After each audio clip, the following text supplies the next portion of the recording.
Hello and welcome to Danish Pronunciation for Beginners. My name is Alan and this is video number 4 in a row that I'm making for absolute beginners of Danish. Remember, when it comes to Danish, the pronunciation is essential to have a very good pronunciation in Danish. So that's why I'm making these videos. So here we have dialogue number 4. We follow Mikkel and Ida. They are on a date at a cafe. The pronunciation focus of this video is these frequent words with a silent letter. And we have a few very used words in Danish where with 1 or 2 silent letters. I'm going through the list and you can just repeat after me. Hvad, it's a word for what.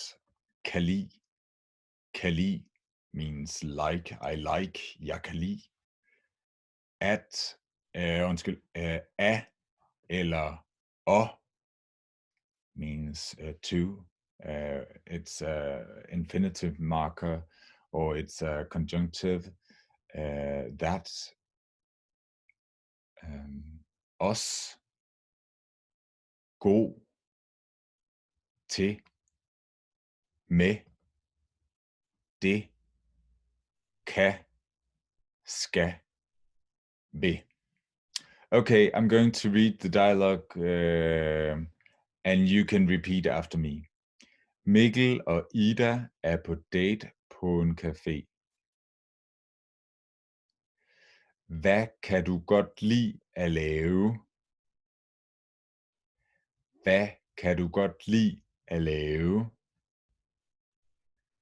Jeg spiller trompet. En gang om ugen. Jeg spiller trompet. En gang om ugen. Hvad interesserer du dig for? Hvad interesserer du dig for? Jeg spiller bordtennis tirsdag og torsdag. Jeg spiller bordtennis tirsdag og torsdag. Jeg kan også godt lide at lave mad. Jeg kan også godt lide at lave mad.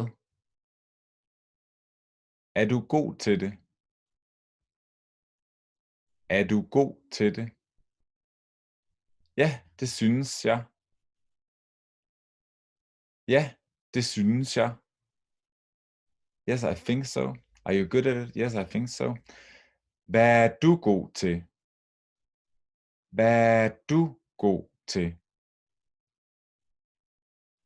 Jeg er god til sprog. Jeg taler flydende fransk, hollandsk og finsk. Jeg er god til sprog. Jeg taler flydende fransk, hollandsk og finsk. Wow! Det er imponerende.